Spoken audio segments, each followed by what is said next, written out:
What is up, everyone? It is so good to see you here digitally for the first time on what I'm going to start calling Wednesday Night Live. Totally original. I didn't rip that off from anyone. Wednesday Night Live, here we are for the first time.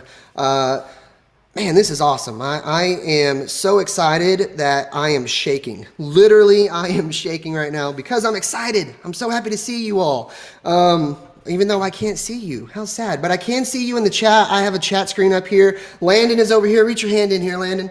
There he is. Mariah's here. They're monitoring the chat for me. Anything that you may say, any questions you may have, they are going to. Yes, Clorox is our sponsor for the evening. So Clorox, if you hear this, we want you to be our sponsor. We will totally take it. Anything we can get. Hey guys, I want to encourage you to be active in the comments during our Wednesday Night Live sessions. Put your name if you haven't already and let us know that you're here. We want to say hello to you. A couple of other announcements real quick. This is my very first time to use the software that I'm using to go live. Wednesday night we went live, but I was using a different software. Okay, so this is my first time, so be patient with me, please. Another thing, I already said this a little bit, but I want you to be active in the comments. Later on in our session, there's going to be a Q&A time. I'm going to ask you questions, and I want you to answer them in the comments. Or if you have questions for me, then I want you to ask me questions so that I can answer those for you. Otherwise, our Q&A time is going to be very, very awkward. It's going to be a very awkward time. This is a time for you to plug in with each other. I know you haven't got to see each other very much, obviously, but this is your time digitally right now to hang out with your church family and to talk to them and to hang out with them. So be active in the comments. And another thing is this. Right now, we're not taking any payments for any events. The entire church, this isn't just the youth group, this is the entire church. We will not be taking any payments for anything for the foreseeable future until we know for sure that the events are going to happen. Now, with that being said, don't freak out. We haven't canceled anything yet. Nothing is canceled. I spoke with Brett Levi yesterday. He's the guy that runs our youth camp. He said as of right now, camp is still on, but they're monitoring the situation with coronavirus, okay? Obviously, if something comes up, they may not be able to have camp or any of our other events that we have, but as of right now, all of our events are still happening, okay? So, last thing, not last thing, a couple more things. So the format, how is this going to look on Wednesdays? Here's what we're going to be doing. Each Wednesday when we get on, I'm going to do a short intro, just like I did now. I'm going to welcome you. I'm going to ask you to comment. I'm going to ask you to be active, whatever that looks like. Eventually, we're going to do some games. I've already seen some really cool games that we can do digitally, so we'll do that.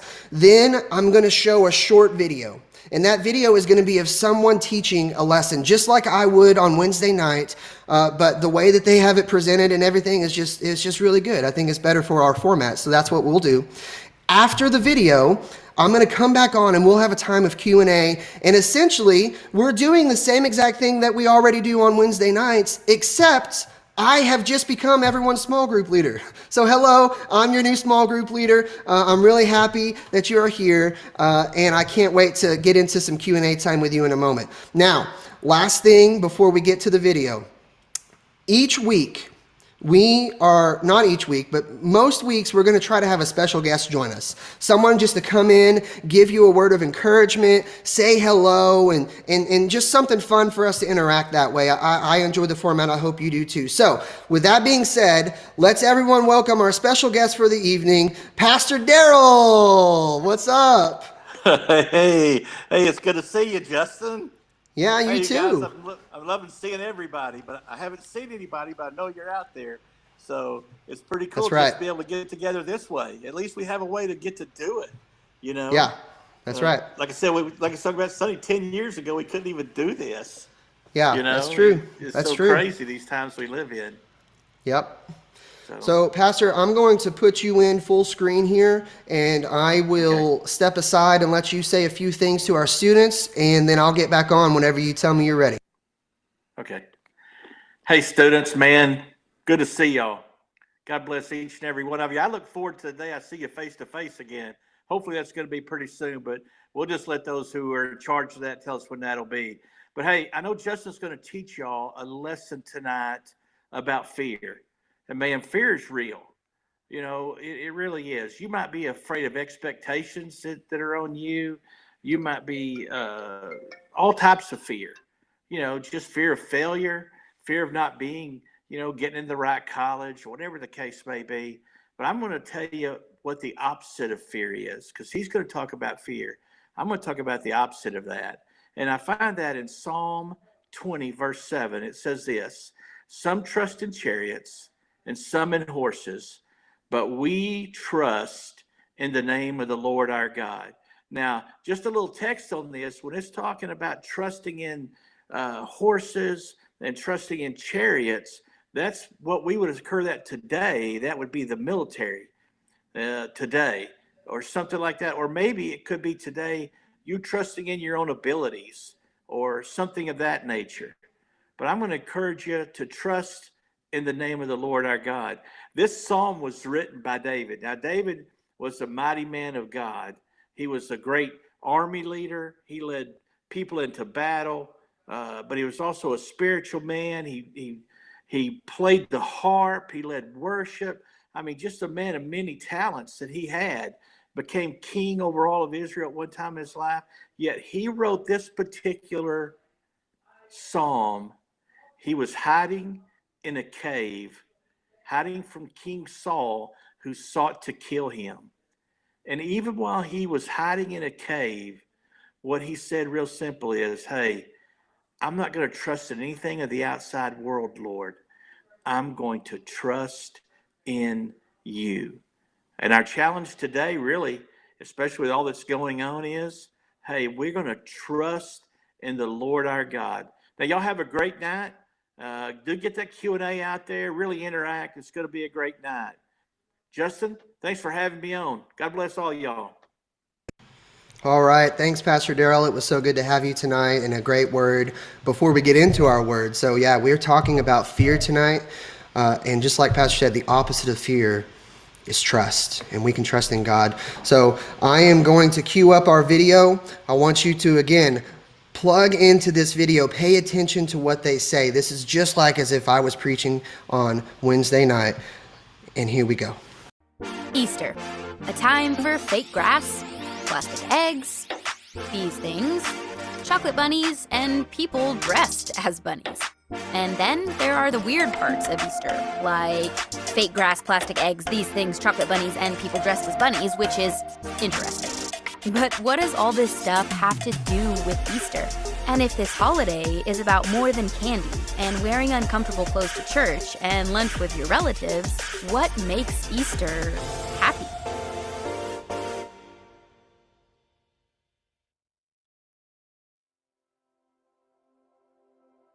What's up, everyone? Happy Easter. My name is Crystal Cox. For those of you who do not know me, I'm super excited to be here with y'all today.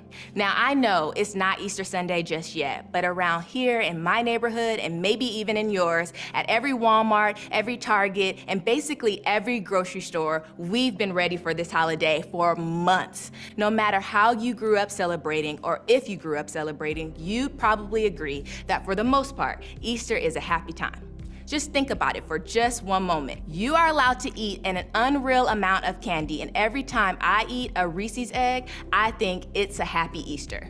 People wear pastel colors. Most of the time, we'd be a little confused by so many pinks, greens, and even baby blues, although my favorite color is baby blue. But at Easter time, for some reason, it makes us all smile. We color eggs. Admittedly, it is the weirdest thing ever, but at the same time, so satisfying. And then we watch little kids hunt for them. How great is that? When I was young, I used to see little kids hunt for them because they were looking for the ones with the money in it. I don't know if any of y'all ever did that, but when I was a kid, that's what I was looking for. Parents force their kids to take photos with an oversized rabbit. I mean, an oversized rabbit, likely permanently traumatizing for them. And for me, me too, because my mom made me do that as well.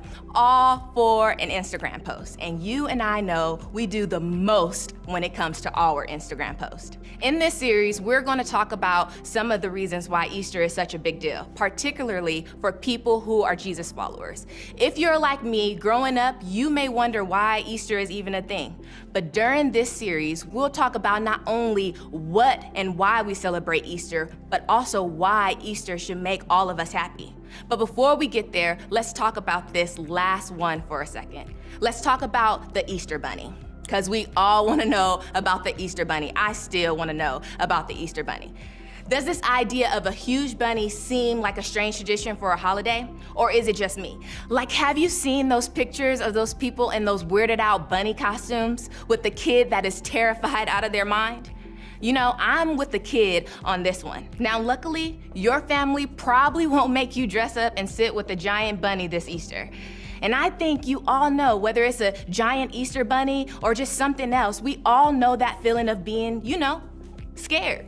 We all know that fear can take away our happiness and almost faster than anything else in this world. We felt some form of fear since we were little kids, whether it was the monster in the closet, or maybe you're like me, you're scared of the dark and you thought it was always a monster under the bed. Fear can wreck our sense of peace and happiness. As you got older and hit middle school, your fears likely transferred to other things, like failing classes, being rejected by friends, being made fun of, feeling lonely sitting at the lunch table by yourself, or attempting to talk to someone you had a crush on.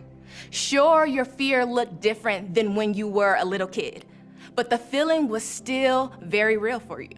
And now you're in high school, and you've probably figured out that you don't just grow out of fear. No, as you grow up, fear kind of just like grows with you. Maybe you don't call it fear. Maybe you call it stress, or feeling anxious, or being worried. But no matter what you call it, you probably fear something. And listen, we all do. Maybe for you, it's like the fear of not amounting to anything or not having a real significance in this life, like the lack of purpose. The fear of the future, like what's ahead, your health, or maybe even the health of one of your loved ones. The fear of not fitting in, making the team, keeping up with your GPA, or getting into the college of your choice. Listen, whatever your particular fear is, you don't need me to tell you that it's a very big deal to you. The reality is that fear is on the rise. In fact, chances are good that in this room right now, with me, fear is determining the direction of a lot of our lives. We are making decisions to do and not to do certain things based on our fear. We are avoiding people or conversations that need to actually happen, maybe even this week, but it freaks us out so much we can't even do it. We are numbing ourselves for hours on our phones because we don't want to acknowledge the feelings of stress or fear we have on the inside of us. And whether we realize it or not, fear is fueling a lot of our thoughts and actions. Here's what's really interesting about all of this. If we were to boil it all down, there is one fear that connects all of our fears. And that's this, the fear of death. You may be thinking right now, wow, Crystal, you just took a dark turn. I'm afraid of getting a bad grade in history. I'm not sure about this dying thing that you're talking about. But this is not just about physical death, you guys. It's about the end of something. For example, think about it in relationship to some of the fears you have right now. We are afraid of really, truly being ourselves, and I kind of grasp at that because I have that fear too sometimes. Because we think that if people knew the real us, they'd freak out, run for their lives, and their friendship with us would just end. Their interest in being our true friend would be over. We are afraid of not getting into the college of our dreams because if our application gets rejected, it kind of sort of feels like we're then rejected and that our dreams are dead. We are afraid of getting busted or found out when it comes to some of the secretive stuff that we have harboring on the inside of us, because that would mean other people's perfect image of us would have to die. Whether it's physical death or the death of something we hope for, the fear of death comes down to losing something we think we'll never get back. And when you think of it that way, it's easy to connect almost all of our fears back to a fear of death. You see, death seems final. It's like fear's knockout punch that gives it victory. So if our fears come true and our friendships end, A goal isn't reached, a dream dies, and then all we have at the end of our lives is to realize that death defeats us all at once. That's just flat out devastating, not only for you, but for me, because there's no hope in that. There's nothing happy about that. But that's exactly where Easter comes in, right in the middle of our fear of death. And you know, as we head into this Easter season, and you may have heard the point of this whole thing isn't about just bunnies and eggs and chocolate, although all those things are great. For those of us who follow Jesus, this is a time of the year where we celebrate how he came to earth, died on a cross as a criminal, and then 3 days later, when nobody was expecting it, he rose from the dead. That's why Easter is such a big deal. It has changed everything, and it especially changed the life of a guy named Paul. Paul is one of the most famous Christians in history. So before he became this Jesus follower, he spent years trying to scare Christians into leaving the faith, using death as the ultimate threat. But then he met Jesus, like the used to be dead but rose again Jesus, and it changed everything. The guy who used to threaten Christians' lives became the greatest missionary of all time. He was shipwrecked, imprisoned, threatened, beaten, and bitten by a venomous snake. A venomous snake, y'all. But he kept going because he was so passionate about people understanding the significance of Jesus' death and resurrection. Paul's life was constantly in danger, and in fact, he was eventually killed for his faith. And despite all of that, Paul seemed to live without fear of death. And in one of Paul's letters, we can see why. Paul writes his letter to a church in an ancient city called Corinth. He reminds people that Jesus died and came back to life by his own power 3 days later. Just listen to what Paul writes. Death is swallowed up in victory. Oh, death, where is your victory? Oh, death, where is your sting? It's like Paul is taunting the very idea of death by reminding the Corinthian church that on Easter, death lost to Jesus. When Jesus died and then rose again, he defeated death. And that means that because of the resurrection, death can no longer defeat us. The power that death had over the relationships, reputations, futures, hopes, dreams, and even our physical bodies is gone. Thanks to what Jesus did on Easter, we no longer have to fear any kind of death because Jesus destroyed death once and for all. You see, after Jesus hung on a cross and was placed in a tomb, it seemed like humanity's greatest fear had came true. Death was the ultimate thing to fear. To Jesus' closest followers, it seemed like death was final. The dream was over. But when Jesus walked out of that tomb alive, it proved that even the power of death wasn't strong enough to overcome the power of Jesus. This is why Paul was able to live the way he did, no longer fearing death. It's why he didn't seem to fear much of anything in his life after he encountered Jesus. He seemed to realize that the scariest things aren't the most powerful things. The things we fear don't have the same power that Jesus does. Paul trusted that the fear he faced were no match for the power of his resurrected Jesus. You see, if you don't remember anything else that I said, I want you to remember this. Easter means that fear isn't final. If Jesus can defeat death, he can defeat the thing you are afraid of too. Fear will try to convince you that it gets the final word, that at the end of the day, it will win. Fear will try to convince you that you are not good enough, that you will never have a purpose, and that maybe you will always feel worthless or that your life isn't worth it. Fear will try to make you listen and obey it. That's what power is all about. But here's the truth, students. Fear is only powerful if it can convince you that it's final. Fear will try to make you believe that nothing is stronger than what you are afraid of. But when Jesus defeated death itself, it showed us that nothing we fear is bigger than him. Nothing we fear is stronger than him. He showed us that fear, no matter what we are afraid of, doesn't get the final say. And you may be thinking, Crystal, you cannot tell me that it's because Jesus rose again that I don't have to be afraid of anything, even death. Because I'm still anxious, I'm still depressed, I'm still terrified of what's to come in my life ahead. Look, I completely understand. Even if fear doesn't get the final word, that doesn't mean there aren't still things to be afraid of. real things, big things, and it's not a guarantee that something you are afraid of right now won't actually happen. But it does mean that you are more equipped to handle those things than you might realize. Paul says it like this: the Spirit of God who raised Jesus from the dead lives in you. Stop and just think about that for just one moment. Paul is saying that the same power that defeated death 2,000 years ago when Jesus rose from the dead is actually inside of the people who believe in Jesus today. Maybe that's why Paul seemed to live free from so many of the fears we all typically face. And if you and I can embrace the significance of Easter in our own lives, maybe, just maybe, we could too. And when you have faith in Jesus, the power that brought Jesus back to life is inside of you as well. And that means fear doesn't get to tell you what to do. You may have walked in here today controlled by all sorts of different fears. Just know that if Jesus defeated death, the Spirit of Jesus who defeated death can live in you. Imagine what His Spirit can do in the face of the things you are afraid of. So let me just ask you this. Where has fear been holding you back from?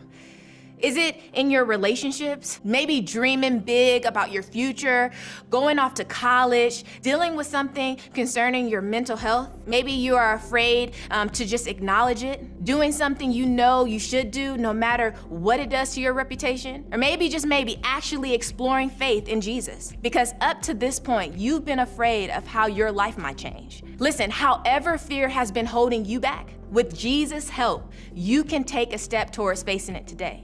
What steps should you take to prove fear doesn't have power over you? And maybe it's forgiving someone, apologizing to someone, talking to your school counselor about something that you're going through, seeing a doctor and starting a conversation, telling your parents something you've never told them before, and maybe asking your small group leader for help with something you've been afraid to admit, picking a new friend group that's better for you, or asking honest questions you have about Christianity. This Easter, no matter what your step is, you can begin today by facing your fears because of what Jesus did. Because of what we celebrate at Easter, what Jesus did for us, fear doesn't get to determine the direction of our lives any longer. I don't know what your step is, but I do know this. If you are someone who believes that Jesus defeated death and you follow Him, then you have His power on the inside of you.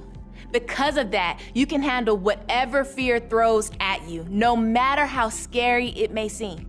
Remember, you are not facing fear by yourself. You are relying on the power of the one who defeated your greatest fear once and for all.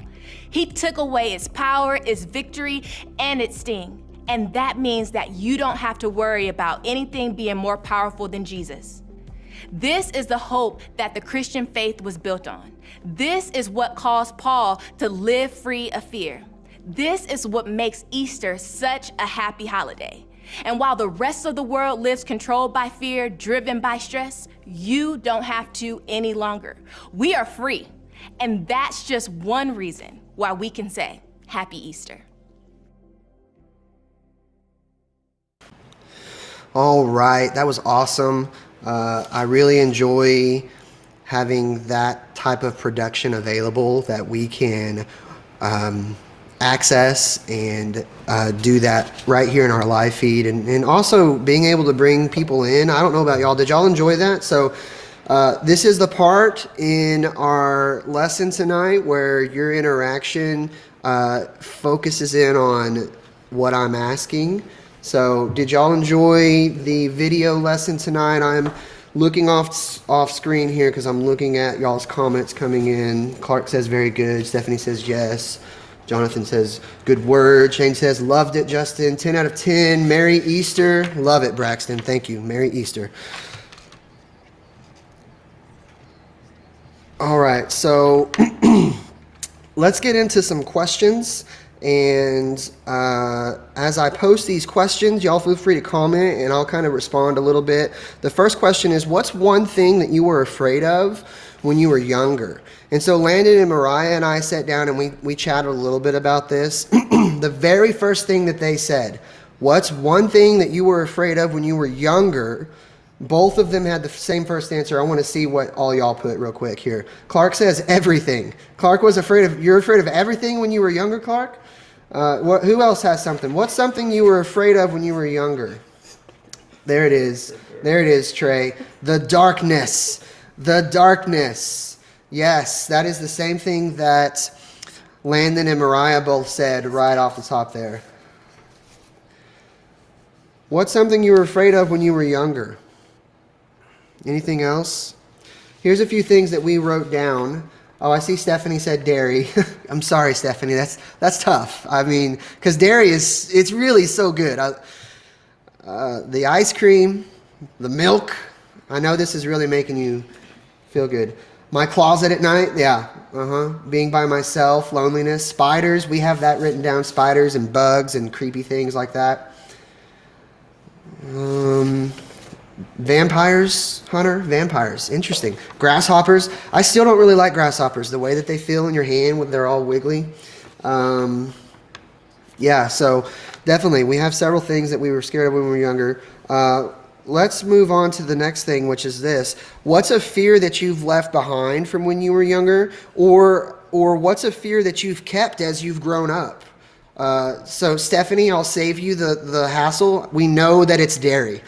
You've kept that fear since you were little. I understand. I'm sorry again, because let's just be honest. And so when you comment here, you need to let me know if these are fears that you've left behind or if these are fears that you've kept. So you said dolphins, snakes, girls, dairy, heights. I've kept the fear of spiders. There we go. Thank you, Sage. Sage, he's on it. He's on it. Just like I said, spiders, getting my white shoes dirty. Clark, I feel you, bro. Like, I don't want to get my Jordans dirty at all, and yet I want to wear them everywhere. And so it's like this dilemma in my mind. What do? I don't know. All right. Blake says he's no longer scared of the dark. This fear of darkness is left, but I'm still afraid of what lurks within. So that's exactly what Landon said. That's the exact same answer that Landon gave, Trey. He isn't scared of the dark anymore, but he's scared of what may be in the dark, right? We still have that fear. And I wish that you guys could see the room that we're in right now. If I were to turn this light off that's shining in my face right now, we are sitting in the dark. Like, it would be pitch black in here. So let's see. Don't fear much as an adult, but since I fell 20 feet and shattered my ankle, I feel funny with heights. Yeah, so I wasn't afraid of heights when I was younger, but I now have this fear of heights also, John. And I mean, you have more of a reason to have a fear of heights. I understand that, but yeah, I'm with you on that. Okay, let's move on. Let me find question numero tres. And here it is. What's a very real and practical fear that you've noticed lately? So I feel like this should be a really easy question to answer. There is a lot of fear going around right now. So what's something that you've noticed recently, a very real and practical fear that you've noticed? I'm looking for the comments here. Coronavirus. Hey, there they come. Coronavirus. Doorknobs. Dude, totally, yes. Not knowing what to do next. That's good. No milk. Oh, well, that's definitely not one that Stephanie fears. Running out of toilet paper. Okay, can we just get real for a minute? If we ran out of toilet paper, like that, things are about to get real. You know what I mean? Like, oh no, that would be the worst.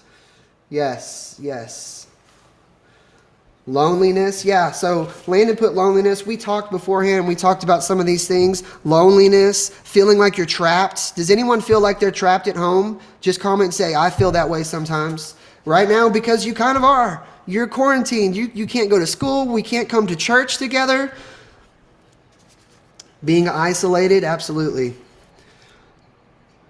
What about freedom? Does anyone feel, or have you noticed the fear of the lack of freedom? Not having the freedom that we used to have, that, hey, we're just going to go and do this. We're just going to go and do this. And now it's like, no, you're going to stay at home. And you're going to wash your hands a lot. Yeah, I got a lot of comments coming in. I felt that. I feel trapped. Caitlin Turner says, I'm trapped. Caitlin, so just so that y'all know, Caitlin lives right by my mom. And so, Caitlin, I've driven by your driveway while it was pouring down rain. And I've noticed that your driveway turns into a lake. So you are literally trapped. I don't know if you can even get out. You comment and let me know. Can you even actually get out of your driveway when it's raining? That's crazy. All right. Let's move on. I'm watching for your comment, Caitlin, and Landon will let me know if you do. I miss it. Oh, Caitlin, you're in Dallas right now. That is like shut down from my understanding. Dallas is shut down. That is scary. All right. In what ways can fear impact how you make decisions or determine the direction of your life? So we've talked about fear. We've talked about some of the things that we're afraid of, some of the things that is driving us right now with fear, with coronavirus and loneliness and being stuck at home. In what ways can fear impact how you make decisions or determine the direction of your life? I was terrified of getting stranded on a cruise ship. Yeah. So you were scared of being stranded. But let's be honest. I mean, of all the places to get stranded on a cruise ship, Stephanie, I think that would rate kind of towards the top of my list. I wouldn't mind quite that much. But yeah, it can still be scary while you're out there and you're in the middle of the ocean and you're like, all you can see is ocean all around you. I remember that. Fear can push into a decision you thought you would have never made. Yeah, that's right, Shane. So Shane says, fear can push us into a decision that you thought you would have never made. And so when we come into situations that we are fearful, if we haven't really sat down and thought about the fact that we will face trials in this life, and we are going to face things that are scary in this life, and if we haven't prepared to know that we're going to continue to trust in the Lord, we may make decisions that we never thought we would have made, just like Shane just said. Anything else? Let's see. So I'm reading some of y'all's comments right now. These are all great things, guys. Just keep on coming with them. I'm sorry I can't address every single one of them because there are a lot. There are a lot. Yeah, Tate says, you could freak out and spend all your money on toilet paper and go broke. That's true, dude. A lot of people did. A lot of people spent a lot of money on toilet paper. Pastor Daryl, 2 weeks ago, shared that his daughter, Mallory, was at the grocery store, and as she was sitting in her car with her, it might have been Sherry, I can't remember, but as they were sitting in their car with their groceries, they saw a person come out with 20-something carts full of groceries. 20-something carts full of groceries. People are just completely losing it because of this situation. And as Christians, we can approach the situation knowing that God is sovereign, which means that God is in control over everything. God knows everything. This coronavirus thing didn't catch him off guard, right? I'm not saying that he caused it, but he can take what has happened and he can use it for good. What does that mean? Well, look at what the church has done. The church has just mobilized in a way that the American church has never mobilized before. And I really believe that God is using this coronavirus thing to mobilize the church and to put the church in action outside of our 4 safe and secure little walls and to get us helping each other and taking care of each other and loving on each other in completely new and awesome ways. All right.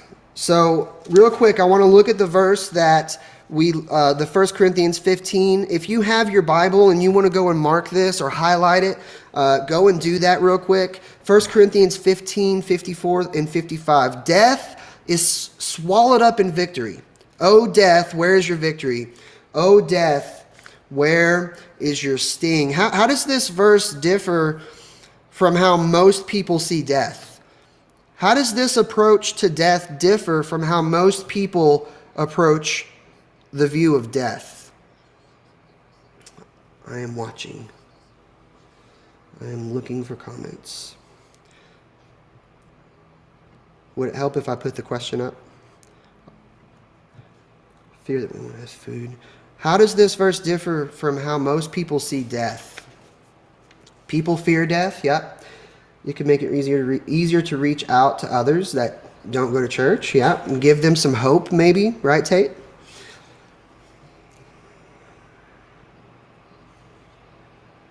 Yeah, definitely, Dylan. Make sure that you're checking up on people so they don't feel alone or they don't feel forgotten, or some of the things that we listed earlier that we fear. Anything else? So let me put this question or this verse up again just so we can see it. Death is swallowed up in victory.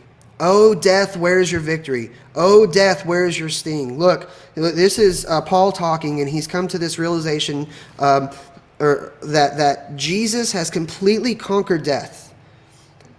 And so as Christians, we're able to live, in Philippians it says, to live is Christ and to die is gain.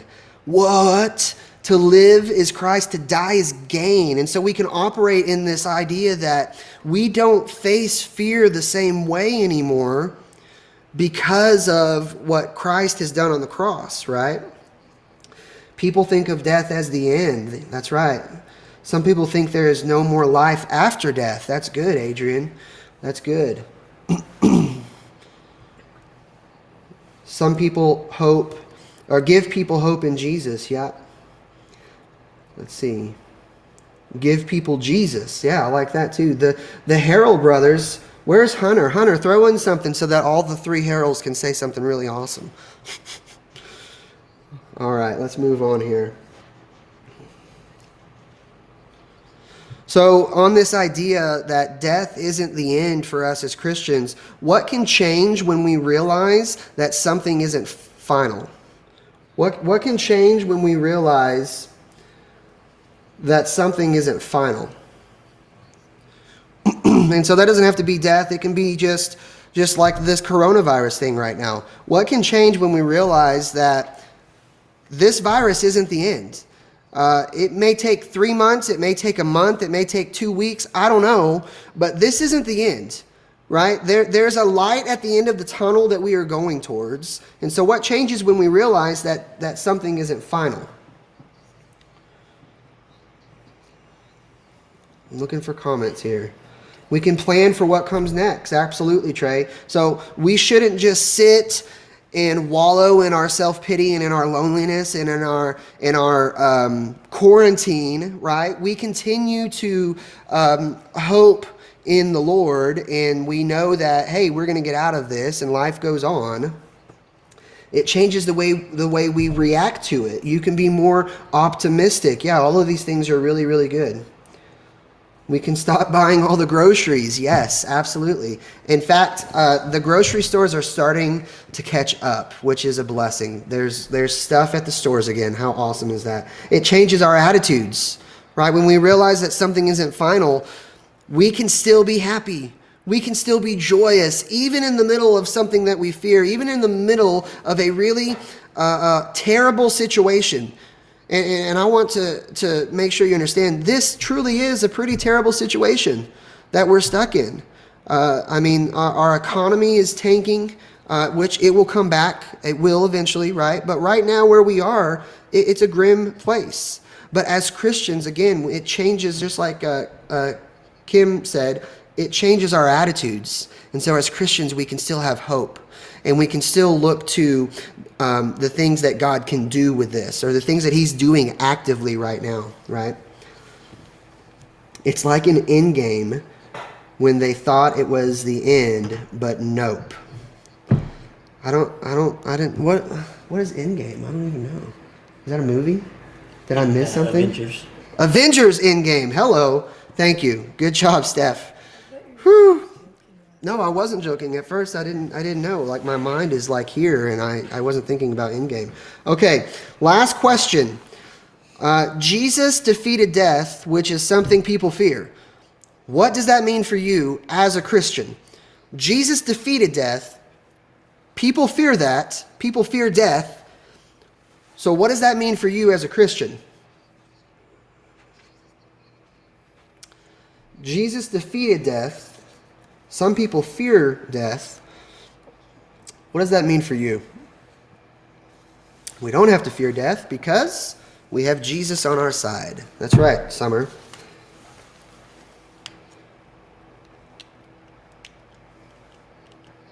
Death is not the real end. Yes, that's good. Death is not the real end. Anything else? Victory. Hey, Brandon. Brandon says, victory. Jesus can defeat our fears. We don't have to panic vibe until the lockdown ends. We don't have to panic vibe until the lockdown ends. I can pray. That's good. Jesus on our side. Lots of good stuff coming in. This is all great stuff. All right. Did I get any questions? No? Okay. Do y'all have any questions for me? I'm at the end of all of my questions. I'm going to go back full screen here. Boom. Okay. We have one question. I hope you're excited about one question. The one question is from Trey. And Trey says, are we getting a grade for this? You bet. You are getting graded. I'm sending out a test tomorrow. Y'all aren't in school. You need to keep your brains active. So you're getting tested. Get ready for it. I'm just kidding. There's no grade for this. What other questions do you have? Send them in. I'm monitoring the chat here for just a minute. And then we're gonna get off. So if you have any questions, send them my way. I am watching. Anybody have anything? I'm going to leave that up because that's a cool little thing. You do have school? Yeah, I know. You're going to get schoolwork sent home. Or something like that. I don't know. Maybe do some... What do we really have to fear? That's a good question. Scott Walker says, what do we really have to fear? I mean, the truth is, Scott, we're going to be afraid sometimes, right? But we shouldn't live in fear. We shouldn't be stuck in fear. We can be afraid sometimes, as long as we're not stuck there, right?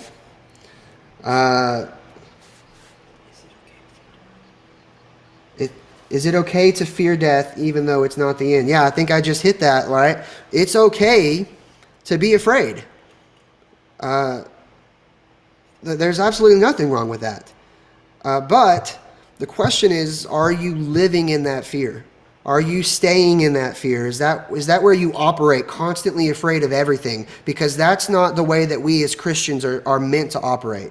Jesus gives us more hope than that. Just like Pastor Darrell said before we got on, our job isn't to operate in fear, but to trust in the Lord, right? The opposite of fear is trusting God. And the question really comes down to this. Do we really trust God enough, ... Do we trust him enough to get us through this situation? Do we trust him enough that he knows what's going on? Do we trust him enough that he's going to make something good of this, even though we have no idea how it could possibly be good? What else do we have? Here we go. Let me see here. What's your go-to time killer while in quarantine? Oh, man. What's your go-to time killer while in quarantine? Okay, mine is, so I am in my last class right now for school. It just started Monday. It's a 5-week course, and so I am so swamped right now. Plus, I've just taken on this, it wasn't put on me. I just put it on myself, this extra duty. He said duty. This extra duty of trying to be extremely active on social media from the church. And so I'm trying to get at least 3 posts out per day. And so trying to come up with content. And so I'm staying really busy. We also, I know y'all can't see this, but we just moved into our new church offices. That building that's being built next to the youth building, that's our new church offices. And we moved in today. So we've been really busy painting and getting stuff ready over here. So what else do we have? Let's look here. What's a way we can celebrate Easter without being childish? Okay, so look, here's the thing. You can still be childish, right? We can still have a childlike heart. In fact, Scripture encourages it. Jesus encourages it, right? But I think in order to approach Easter from a more mature position, we have to understand that Easter is not about the Easter Bunny. It's not about eggs. My Siri on my computer keeps popping up and annoying me. It's not about any of those things. Easter is purely about the celebration that Jesus died and he rose again, and he is alive today. That is how, as an adult or as a mature young person, you celebrate Easter without being childish. You recognize what it's really about. Let's see what else we got. If we do live in fear, how can we get out of it and not return?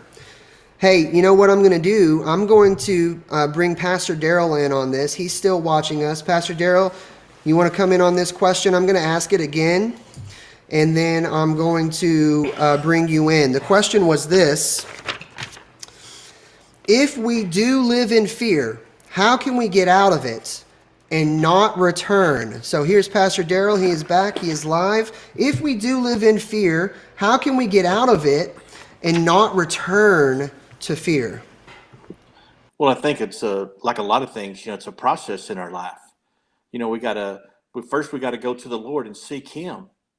We got to get on our knees and say, just admit to him, Lord, I'm living in fear and I don't like the feeling that I'm living in. And Lord, I ask you to please take that fear away from me. And then the second thing is, when we go to the Word of God and we start reading over and over and over again to trust in him, and he goes, you read Psalms, just pull up some scripture, do a Google on it, do a Google search and just say, scriptures on trusting in the Lord. And then just start reading those scriptures. And they really, they start speaking to your heart about the situations in your life. And you take them back to him and you thank him so much for showing you that. And that, just like not living in a fear, it's a process. It may take a little bit, so don't beat yourself up at the first day that you ask that you still fearful. You know what I'm saying? Yeah, that's good. That's good. Here's another question, Pastor. How do you go about getting rid of the fear of not being good enough? How do you go about getting rid of the fear of not being good enough? Well, if you go back to Scripture, it says there's not one is righteous. So the truth is we're none good enough. But Jesus paid it all for us at the cross. We're talking about Easter. Jesus paid it all, whether you believe you're good enough or not. I'm not good enough. Justin, you're not good enough if we really break it down that way. But as far as that goes, we live in him and what he says of us. I think of Gideon. When Gideon was called above the Lord called him a mighty man of valor. And at the same time, he's hiding out, just like David was in the cave earlier. He's hiding out, and he told God, he goes, wait a minute. He goes, I'm the least of the least. I'm not that. And if you know the story goes on Gideon, he used Gideon in a mighty way. So you are way greater than you think you are. Your worth and your value is what God sees in you, not what people see in you. Yeah, that's good. That's good, and that's true. But just like you said just a second ago, on one hand, you're not good enough. And yet Christ steps into the middle and he says, no, from this perspective of God, and he says, no, you are enough. Through me, you are equal. You're an inheritance, or you're getting my inheritance. You're adopted into my family, right? And so you are awesome. Good enough. Man, that's such a awesome thing. So he makes us good enough. Yeah, that's cool. Right. He makes us good enough. So, all right, Pastor, thank you for that. I'm going to cut you off here just like that. And all right, if you guys have any last questions, go ahead and throw them out. If I don't get to them in the live feed, because I am about to close it out here, then I will come back and answer those things, or next week I'll answer them. So what do we have coming up? Here we go. On Sunday at 4, I am going to go live again, and we are going to do a in-depth study of Jeremiah. We've been doing it in Sunday school, and so I'm just going to roll that right in. What we were covering in Sunday school, I'm going to continue in that Sunday at 4 p.m. So make sure that you tune in for that. That feed is already live, or I don't know if it's not live, but it's there. You can go into our YouTube, you can go to playlists, and you can see that the Sunday playlist is there, and there's a active thing. So be ready for that Sunday at 4 o'clock. Be sure to invite some people.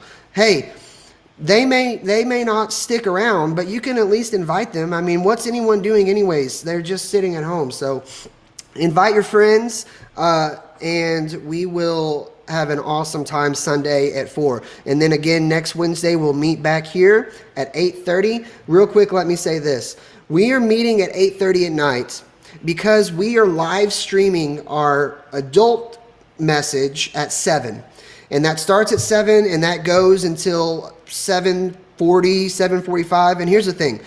I'm running that from the sound booth, and I don't want to have to leave Brent over there and him potentially need something so that I can get over here at 8 or at 7:45 or at 7:30 even. So I just assume 8:30 is good enough. Y'all are probably all up anyways. It's not like you have to get up early on Thursday. So we'll keep meeting at 8:30 for now. And if something changes, then we will adjust. All right. So, all right. If nothing else, then I am going to go ahead and head out of here. I love you guys. I sure do miss all of you. I wish that we could have been together tonight and played some 9 Square and played some basketball and had some good food and had some good worship. But we're going to keep doing this. Encourage people this week. Do not live in fear this week. Love you all.